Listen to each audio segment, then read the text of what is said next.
Hey guys, welcome back. So today we're discussing the latest article from Bloomberg regarding the Wonder Woman 1984 film and where exactly it's headed, either to theaters or to a streaming service. Now, if you remember, this film was one that had to come out in theaters. The creators were absolutely adamant about it. But now, with everything being pushed back and many theaters still being closed across the country, the United States market isn't looking good. Studios are going to have to start making some really tough decisions about how to go forward from here. According to this article, and the caption for it is, "Will Wonder Woman 1984 be the biggest movie to stream yet? Pity the movie studio chief." Imagine for a moment that you are Ann Sarnoff, the head of Warner Brothers, the venerable Hollywood studio founded in 1923 by Harry, Albert, Sam, and Jack Warner. Sarnoff took the job running the studio not long after it was acquired by AT&T, a phone company with little interest in the norms and traditions that have governed Hollywood for decades. As if the task of overhauling a 97-year-old studio for the internet age weren't hard enough, Sarnoff must now respond to a global pandemic that has rendered it all but impossible to release movies. At this moment, Sarnoff is debating what to do about Wonder Woman 1984, the sequel to the hit movie based on the DC superhero. She is not acting alone. Her boss, Jason Keller, was in LA this week and has strong opinions about the future of movies. Her deputies actually run the movie side since she oversees far more, but Warner Brothers is her kingdom. In the before times, Warner Brothers was going to release the movie in August. I remember this, I'm sure you do as well. Most box office experts expected Wonder Woman 1984 to be one of the year's biggest hits. But that was then, and this is now. Warner Brothers already delayed the movie release, first to October and then to Christmas Day. And let me pause there and say, that never sounded right to me. I felt like it wasn't going to stay.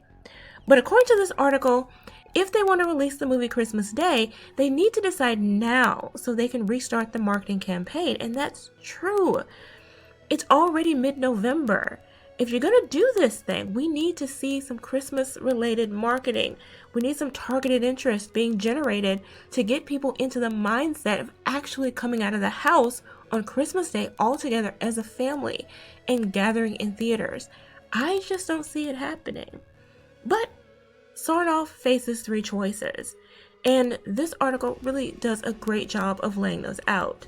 Option 1, stick with the date and release the movie in theaters as planned.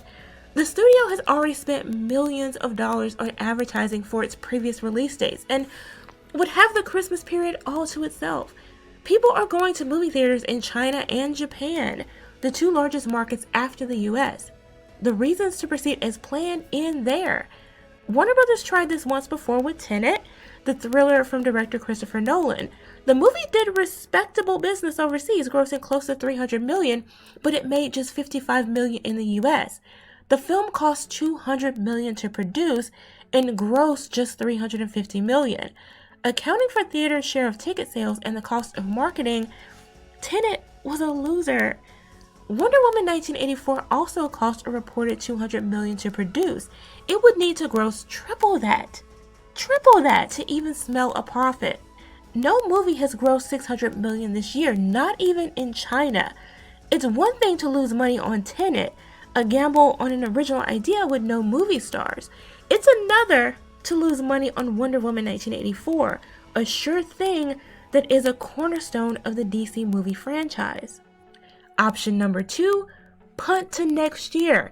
This is the safest choice. It would hurt my feelings. I'm already still upset over Dune. But Warner Brothers has already moved it twice, so there's little harm in doing so again. All the other studios have abandoned 2020 and saved themselves the headache of dating, underdating, redating a movie. While next summer is crowded with releases like Fast and Furious 9, Venom, Let There Be Carnage, and Top Gun Maverick, there is an opening in early June.